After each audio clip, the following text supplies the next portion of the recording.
13 Ağustos 2019 Ali Tarım ile Kurban Bayramı gelenekleri. Abi birinci günden sen başla. Birinci günü biz herkes bir camiye gider, sabah namazını kılarız. Sabah namazdan sonra bayram namazı kılarız. Herkes elbiselerini hazırlar, giyilir ve mantar tabancası alırdık. Niye hikmetse onları bilmiyorum ama bol mantar tabancası atardık. Bayram namazından sonra çıkarız caminin önünde, oca durur, en ihtiyarı durur. Herkes birbiriyle bayramlaşır. Bayramlaştıktan sonra doğru kabristana gideriz. Kabristan'da da bir de dua ederiz. Toptan gideriz. Kabristan'dan koştura koştura evlerimize gideriz. Bizim evim de en sonda olduğu için en son sofra çıkarırız. Caminin önüne mükemmel bir sofra çıkarırız. Herkes sofrayı getirir, caminin önüne koyar. Herkes kenara çekilir. Sofralar geldikten sonra bitti mi arkadaş? Bitti. Buyurun denir. Buna erkekler gelir, delikanlılar gelir, küçük kızlar gelir. Bayanlar pek gelmez yani. Delikanlı kızlar da pek gelmez. Erkekler gelir. Orada biz güzelce bir yemeğimizi yeriz. Yemeğini yedikten sonra kim öldü? Ölülere gideriz. Köyde ölü varsa ilk bayram bizim için önemlidir. Ölenin ilk bayramı diye. Oradan hocayla beraber o cemaat olduğu gibi o ölünün evine gideriz. Orada bir dua edilir. Ondan sonra başka ölen varsa oraya gidilir.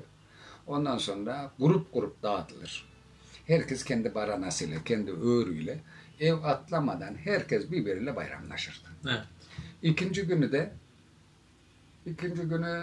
saat 9-10 gibi bir anons edilir camiden. Kurban kesimlerin hepsi mükemmel bir sofra çıkar. Et ortada.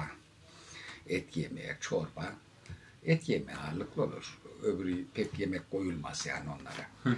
Et, çorba, işte tatlı, eğer karpuz, kavun varsa onlar getirir. Yine caminin önüne çıkarılır. Caminin önünde herkes oturur.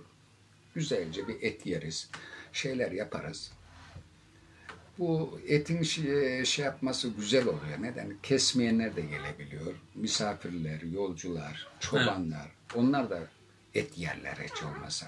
O eti ayrıca fakirlere gönderme ayrıca olur ama bu yemeğimiz çok güzel oluyor. Birbirimizden şey alırız. İkinci günü böyle geçer. Evet. Abi bir de şey var. Benim dikkatimi çekti. Erkekler ve kadınlar ayrı ayrı geziyor. Tabii. Erkekler ayrı ayrı gezer bizde. Bayanlar ayrı kendi aralarında gezerler. Erkekler ayrı yerlerinde gezerler. Yani barana dediğimiz zaman yaş grubu olarak. Çocuklar ayrı dolanır köyleri, delikanlılar ayrı dolanır, biraz daha ihtiyarlar ayrı dolanır. Daha ihtiyarlar daha ayrı dolanır. Bayanlar da kendi aralarında.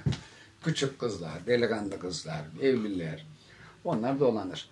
Bazen de Konya'dan gelenler kendi aileleri varsa onlar karı koca dolanır, ailecek dolanır ama onlar bizde az, biraz daha az. Evet.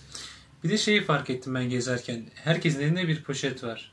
O poşeti şimdi eskiden biz cebimize koyardık. Şimdi poşet olmuş. Belki de o şekerin, çikolatalı şekerler olunca onlar cebine yapışıyor diye o poşete koyuyorlar gibi geliyor bana. Evet. Yani onun benim dikkatimi çekti. Biz eskiden cebimize doldururduk. Çünkü o eskiden daha çok sorma şeker dediğimiz ya şey dediğimiz erimeyecek şekerler vardı. Erimeyen şekerler olduğu için cebimizde dolanırdı. Cebimiz dolardı hatta bizim torba gibi olurdu. Evet. Ama şimdi hep çikolatalı olunca hep cepte eziliyor, şey yapıyor. Onun için zannedersem onun için yani. Torba eskiden bizde yoktu. Evet. Şimdi çıkmış o.